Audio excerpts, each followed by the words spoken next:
Picture this, right? You are driving down the highway at, well, let's say 124 miles an hour. Which is terrifying in itself. But yeah, go on. Right. But you are legally allowed to do this. The road is clear, you're super focused, and suddenly the car in the right lane, someone who definitely saw you coming from like half a mile away, they just swerve directly into your path. Just right in front of you. Exactly. You slam on the brakes, the seatbelt locks up, tires are just screaming. I mean, you narrowly avoid a completely fatal high-speed collision. And you're sitting there with your heart beating out of your chest. Yeah, but here's the genuinely terrifying part. The driver in front of you, they didn't do it by accident. No, they They didn't. didn't just check their blind spot a second too late. They actively swerved into your lane to, I don't know, teach you a lesson.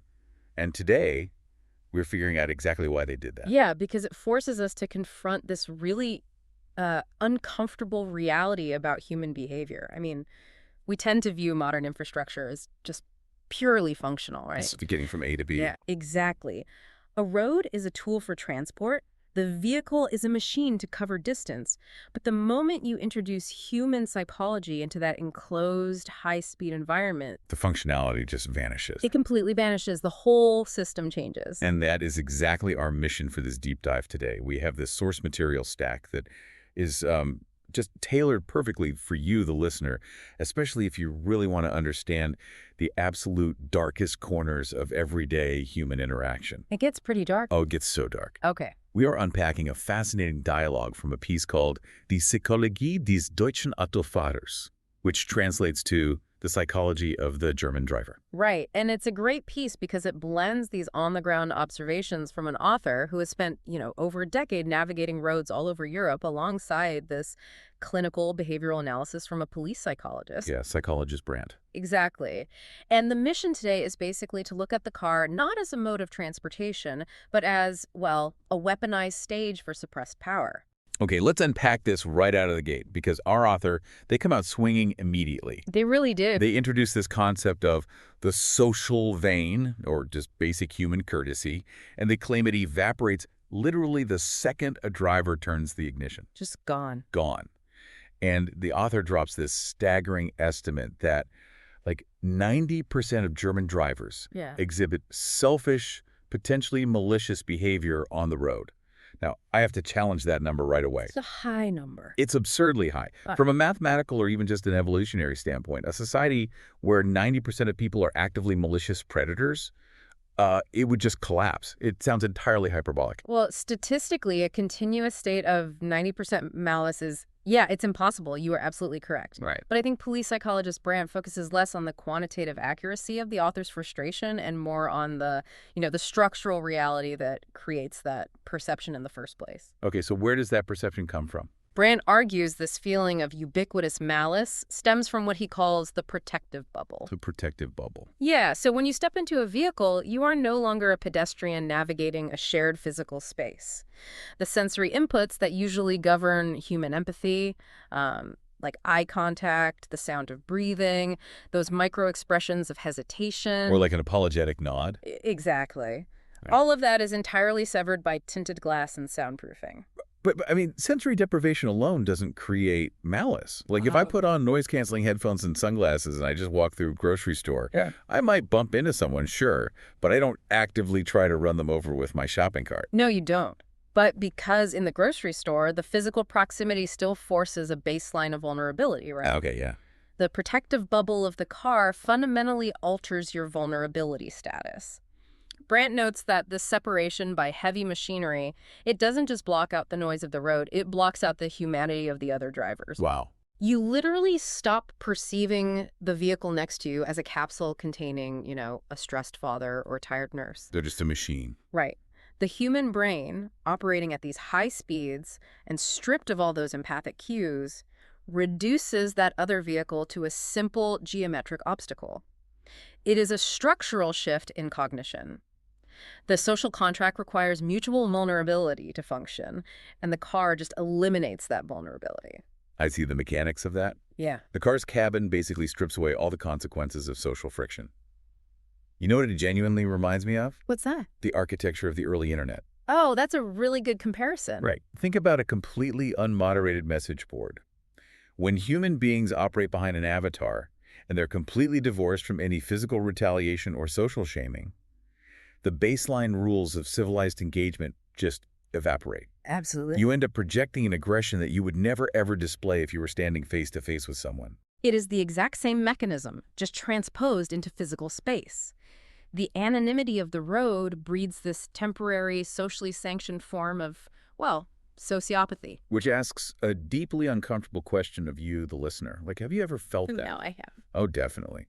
Have you ever screamed something utterly vitriolic at the windshield of the person who cut you off? Something you would never in a million years say to someone's face while, standing in line at a coffee shop. Because the physical barrier creates a psychological immunity. Exactly. But yelling in a sealed cabin is one thing. Where this source material turns genuinely terrifying is how this cognitive shift manifests in kinetic, life-threatening physical actions. Yeah, we have to move from the abstract concept of the bubble to the very real physics of the road. So let's look at the anatomy of an overtake on a typical two-lane country road. The author outlines a scenario that plays out probably thousands of times a day. You are driving behind someone going below the speed limit. You check oncoming traffic, you signal, and you pull into the opposite lane to pass. Now, what should happen in a normal cooperative society is the person being overtaken maintains their speed, or maybe they even lift off the gas slightly, just to allow the maneuver to complete safely. Which is just common sense. Right. Instead, the author observes that the driver being passed frequently and purposefully accelerates. Yeah. They are actively attempting to trap the overtaker in the lane of oncoming traffic. What's really fascinating here is Brandt's absolute refusal to give these drivers the benefit of the doubt. He doesn't sugarcoat it at all. Not at all. Brandt draws a very hard clinical line. He says this is not inattention. This is not a driver suddenly realizing, oh, hey, I was going too slow and naturally speeding up. Right. This is a deliberate, conscious act of malice. Brandt argues it actually crosses into criminal coercion. I am just struggling to understand the moral and, frankly, the evolutionary calculus happening in the brain during that 3-second window. It's intense. Let's really break this down. The driver being overtaken sees the passing car. They see the tight window. They know oncoming traffic is a huge factor. And in that split second, they actively choose to accelerate. Yeah. They're deciding that their ego, their position in a line of moving metal, is more important than the preservation of human life. Why am I, as a biological organism programmed to survive, willing to risk a fatal head-on collision that could kill me just to prevent a Volkswagen from getting in front of me? It completely defies evolutionary logic. It does. Well, it only defies evolutionary logic if you view the situation through the lens of modern rational safety. But remember, in that deindividuated state, inside the protective bubble, the rational mind is suppressed. Right. The brain actually regresses to a highly primitive threat detection system. Brandt connects this directly to deeply ingrained territoriality. So it's animalistic. Exactly. Yeah. When you are being overtaken, the primitive brain does not process it as a simple spatial maneuver. Yep. It processes it as a challenge to your hierarchy. Someone is bypassing your territory. They are asserting dominance. So wait, the passing car is triggering the exact same neural pathways as another predator stepping into your hunting ground. Yes, precisely. To the amygdala, being passed equates to being subjugated. The brain interprets the loss of physical position as a loss of status. So the acceleration, it isn't a logical decision about traffic flow at all. It is an involuntary, aggressive, defensive territory. Wow. The driver is fighting off a perceived subjugation, and they are completely blind to the fact that their weapon of choice is a 2-ton kinetic missile. So what does this all mean for the concept of cooperation? Because if we take this territoriality, this sheer, unadulterated malice over a perceived slight in hierarchy, and we scale it up to its absolute maximum limit, we hit the ultimate high-speed laboratory. The German Autobahn. The Autobahn. Yeah, the Autobahn stretches the boundaries of human reaction times and psychological endurance. The author provides observations from those unrestricted zones where there are literally no legal speed limits. Right. We are talking about closing speeds between vehicles that resemble aviation more than traditional driving. Let's go back to that terrifying scenario I mentioned at the very beginning of the deep dive. A driver is in the left lane, legally doing 200 kilometers per hour. Very fast. Extremely fast. And the author observes a phenomenon where a driver in the slower right lane intentionally pulls out to block them. They literally force this massive, high-speed emergency braking event. Which is incredibly dangerous. And the author estimates 1 in 4 drivers on the Autobahn engages in this deliberate blocking behavior. 1 in 4. It's wild. And then they introduce a profile that I find absolutely fascinating. They call it the 160 kilometer per hour enforcer. Yeah, the enforcer is arguably the most complex psychological profile in the entire source text. This is a driver who brings their vehicle up to 160 kilometers per hour, which is roughly 100 miles per hour, occupies the left lane, and stubbornly refuses to yield to anyone moving faster. But, I mean, they aren't oblivious, right? They aren't just daydreaming in the passing lane. No, the author explicitly frames this as an intentional act of blockage. The internal monologue of the enforcer is one of absolute moral authority. Oh, interesting. They've decided that 160 is the maximum safe speed for human travel. Therefore, in their mind, anyone wishing to exceed that speed is acting recklessly, and the enforcer takes it upon themselves to physically prevent that recklessness. Wow. They act as a rolling roadblock, forcing their own personal comfort parameters onto the entire highway. See, here's where it gets really interesting. The author points out this incredible paradox. Germany is famous globally for having these stretches of road with 0 speed limits. It's like the international symbol of ultimate automotive liberty, right? The absolute dream for car enthusiasts. Exactly. And yet, this author, who emphasizes that they have driven across all of Europe for over a decade, they insist that this specific brand of high-speed vigilante blocking is a uniquely German phenomenon. Yeah, that stood out to me too. The very environment designed for limitless freedom has somehow cultivated a subculture of drivers who are desperate to impose their own limits on everyone else. And that paradox is central to Brandt's analysis. The enforcer is not engaging in traffic management, they are engaging in vigilante policing. Right. When the state removes the external boundary, like the speed limit, the enforcer feels compelled to become the boundary. It is an incredible assertion of dominance. They're playing God. They are playing God with the flow of reality.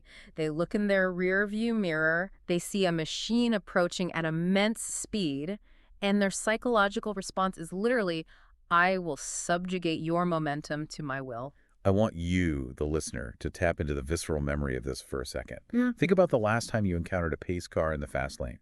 You're behind them, the lane to the right is completely empty, and they simply refuse to move. It's frustrating. They match the exact speed of the truck next to them, creating this impenetrable wall.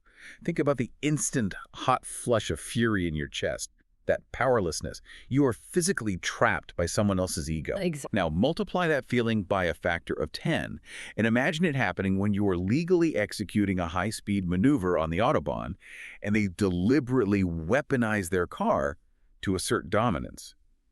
It is a terrifying abuse of physics. Which brings us to the most critical analytical juncture of the source text. We have observed the symptoms, right? You see the blocking, the dangerous overtaking defense, the vigilantism. All the bad behavior. But behavior requires fuel. We have to deconstruct the specific psychological mechanisms that are generating this much hostility. If a commute isn't just about getting from point A to point B, what psychological utility is the driver extracting from all this aggression? And this is where psychologist Brandt really digs in. Brandt identifies 3 core psychological pillars driving this behavior: displacement, deindividuation, and the need for dominance and control. The big 3. Yeah, and the author layers a sociological observation over this too, suggesting that the modern driver is fundamentally overworked, overburdened by the pressures of contemporary life, and they actively use the highway as a release valve for accumulated stress. It makes a lot of sense. I want to spend significant time unpacking these because this really explains the how behind the what. Let's start with displacement, or, as Brandt refers to it in the clinical German, Verschiebung. Right, Verschiebung. To understand displacement, we should discard the cliché of the pressure cooker and instead look at cognitive energy like a closed electrical circuit. Okay, an electrical circuit. Yeah. In an electrical system, power is generated and it absolutely must find a ground. It cannot simply vanish. It has to be routed somewhere. Okay, map that circuit onto a typical commuter for me. Imagine an individual in a modern corporate environment. They experience a profound lack of agency. Perhaps they are micromanaged by a toxic boss, or they are facing completely impossible deadlines, or they're dealing with systemic financial stress. Which is super common. Very common. These environments generate massive amounts of cognitive and emotional friction, anger, humiliation, anxiety. But in the professional sphere, they are completely powerless to discharge that energy. Because they'd get fired. Exactly. They cannot yell at their boss without catastrophic financial consequences. So, They act as a resistor in the circuit, absorbing the heat but entirely unable to ground it. So they swallow the humiliation, they pack up their briefcase, and they walk out to the parking garage holding this massive, ungrounded cognitive charge. Precisely. They enter the vehicle, they start the engine, and they merge onto the highway, and suddenly the environment changes. The rules are gone. The threat of professional retaliation is completely gone, so the circuit finds a path of least resistance. When another driver attempts to overtake them or flashes their lights in the rearview mirror, that driver ceases to be a random stranger in traffic. Oh, wow. Through the mechanism of displacement, the brain subconsciously reassigns the identity of the threat. That overtaker becomes the toxic boss. That overtaker becomes the suffocating mortgage. That is utterly fascinating. The driver isn't actually mad at the Audi trying to pass them. They are punishing the Audi for the sins of their manager. By accelerating, by forcing the other car to back down and yield, they are artificially manufacturing the victory they were denied in the boardroom. It is a simulation of agency. By subjugating the anonymous driver next to them, they reclaim a fleeting sense of power over their own life. It is deeply tragic when you look at it clinically. The hostility on the road is often just the displaced roar of a deeply disempowered populace. It is tragic, but honestly, it is also incredibly cowardly. If we look at it through that lens, it is an inverted aggression. What do you mean by inverted? Well, they are utterly submissive in their actual lives, Yeah. right? Bowing to the pressures of their reality, taking the abuse at work, but then they use a 2-ton machine to play the untouchable dictator for a 45-minute commute. They are extracting therapy from the asphalt at the expense of public safety. That is a very stark way to put it, but it perfectly sets up Brandt's second pillar, which is deindividuation. If displacement provides the motive, then deindividuation provides the permission structure. We touched on this a bit earlier with the internet analogy, but let's go deeper into the mechanics of it. How does anonymity actually shut down our ethical guardrails? It comes down to how human empathy is triggered neurologically. We are highly visual social creatures. Our empathy is largely activated by facial recognition. We read fear, confusion, or apology in the eyes and microexpressions of others. Like we said with the grocery store. Exactly. When you place a human being inside a steel chassis, behind reflective glass, moving at speeds the brain simply did not evolve to process, you sever those empathic triggers. You are no longer interacting with a person, you are interacting with an object. You just become a silver sedan, and they become a red SUV. And when identity is stripped away, the fear of social judgment vanishes. Think of de-individuation as a psychological invisibility cloak. I love that analogy. Because if you bump into someone on a crowded train platform, you apologize immediately because the crowd is watching, right? Your social standing is at risk. But in the car, isolated in your lane, the crowd is gone.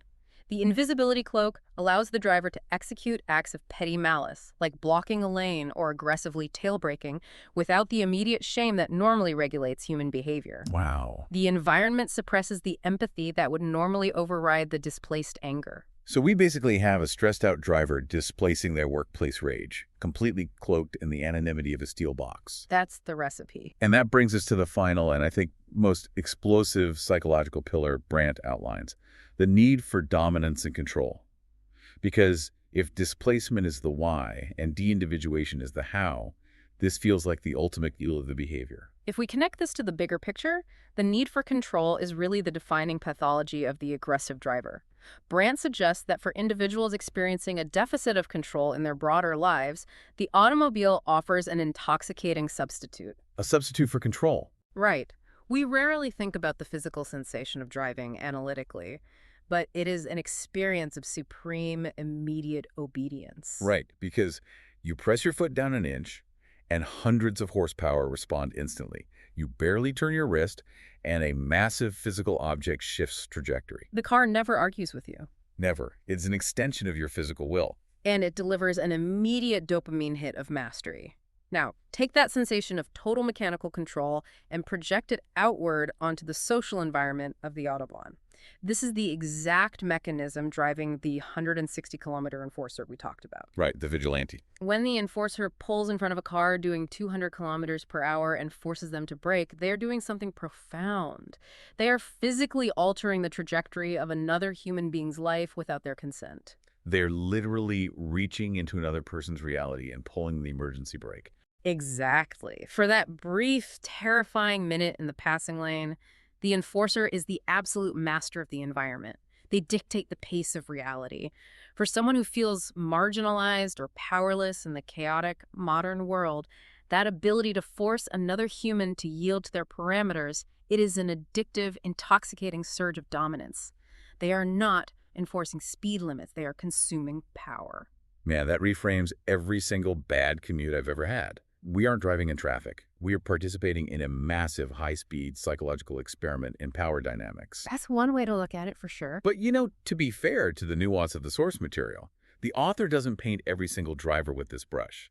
Not everyone who cuts you off is a displaced, power-hungry enforcer working out their daddy issues at 100 miles an hour. No, thankfully not. The author creates a typology of the danger on the road. They introduce different characters, basically, starting with what they call the puppies. Yes, the whelpen. The author uses this term to categorize newly licensed, inexperienced drivers.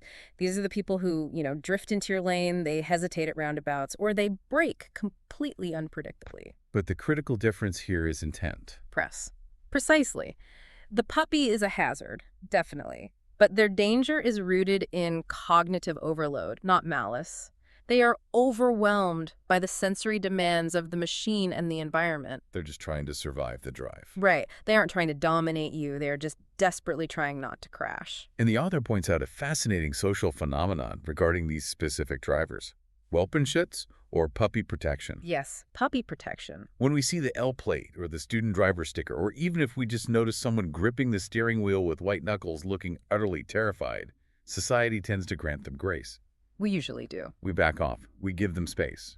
We forgive the incompetence. But the author contrasts this innocent group with another demographic entirely, the pensioners, the older drivers. The author's observation of the older demographic highlights a very different threat profile. While a newly licensed driver makes mistakes out of fear, the author notes that some older drivers create hazards out of rigid arrogance. Interesting. Arrogance, not fear. Right. An older driver pulling out slowly in front of fast-moving traffic might not be doing it because they misjudged the speed, but because they possess an entrenched belief that they simply have the right of way, or that society should naturally accommodate their base. This raises a really profound question about how our brains process threats. Why do we instantly extend this Whelpenschutz, this puppy protection, to the student driver? But if a pensioner or just an unmarked sedan cuts us off, we immediately assume the worst possible intent. It's a great question. Why is our default reaction to incompetence grace, but to perceived arrogance, it's lethal rage? It ties directly back to the evolutionary signaling we discussed earlier. The student driver, by displaying their lack of skill or displaying the L plate, is essentially broadcasting a submissive signal. In a pack dynamic, they are showing their belly. They are explicitly stating, I am not challenging your hierarchy, I am just struggling. The human brain processes that submission and responds with protective grace. But the enforcer, or the rigid pensioner, They broadcast dominance. They signal that they are taking the space, regardless of your speed or your position. The brain does not read that as a mistake. It reads it as a direct challenge to your status. a threat. And because we are in the deindividuated bubble, we don't have the micro-expressions to tell us if it was an honest mistake. So the brain just defaults to assuming malicious dominance, and it responds with territorial aggression. This is such a critical empathy check for you, the listener. Mm-hmm. The next time you are gripping the steering wheel and a car drifts into your lane and forces you to brake, just monitor your own brain. Notice how quickly you assign a villainous narrative to that other driver. We all do it. We immediately assume they are an enforcer trying to subjugate us. But what if they are just a puppy? What if they drop their phone, or they're having a panic attack, or they're rushing to a hospital? We are so primed by the environment of the car to assume malice that we become active participants in the cycle of aggression ourselves. This raises an important question for all of us. How often are we, in our righteous anger at being cut off, actually exhibiting the very dominance behavior we despise? If we assume every mistake is an act of war, we become the combatants. Okay, we have covered an immense amount of psychological ground here. Let's trace the thread of what we've discovered today. We started by looking at the terrifying kinetic reality of the road, people choosing to accelerate into oncoming traffic to prevent being passed, drivers on the Autobahn intentionally swerving in front of cars doing 200 kilometers an hour. The vigilante enforcers deciding that they are the ultimate arbiters of speed. Exactly. Yeah. And by peeling back the layers of the source text, navigating through the author's European comparisons and Brandt's clinical frameworks, we fundamentally changed the definition of aggressive driving. We did. It is not about a lack of driving skill. It is a complex psychological performance. It is the displacement of societal and professional powerlessness. It is the deindividuation provided by glass and steel. It is the desperate consumption of control by a modern psyche that feels entirely out of control. The highway isn't a transportation network. It is a massive, decentralized therapy session where millions of people are working out their trauma at lethal speeds. If we connect this to the bigger picture, it offers a deeply grounding perspective for the next time you commute. When that car rides your bumper or blocked your lane, you don't need to take it personally. You really don't. You aren't being challenged by a monster. You are observing a flawed, stressed human being who is utilizing a machine to desperately reclaim a sense of agency in their life. Seeing the psychology beneath the metal, it doesn't excuse the danger, obviously, but it completely dismantles the insult. It diffuses the bomb. You can just let them pass, knowing you don't need to win a territorial dispute with a stranger's displaced anger. And that leaves us with a truly provocative thought to mull over, building on everything our sources have told us today. If the automobile has historically served as this critical, societal pressure valve, A private, anonymized stage where the powerless can momentarily play the dictator and discharge their accumulated stress through a gas pedal. exactly. What happens to the human psyche in the next 20 years? Specifically, what happens when we shift to fully autonomous, self-driving cars? Wow, that changes everything. Right. When the machine takes over and the steering wheel and the pedals are physically removed from the cabin, we lose that venue for displacement. The electrical circuit loses its ground. That's a profound thought. So where does all that suppressed, unmanaged human frustration go next? What happens to Mr. Hyde when you permanently take away his keys? Something to think about the next time you let someone merge in front of you.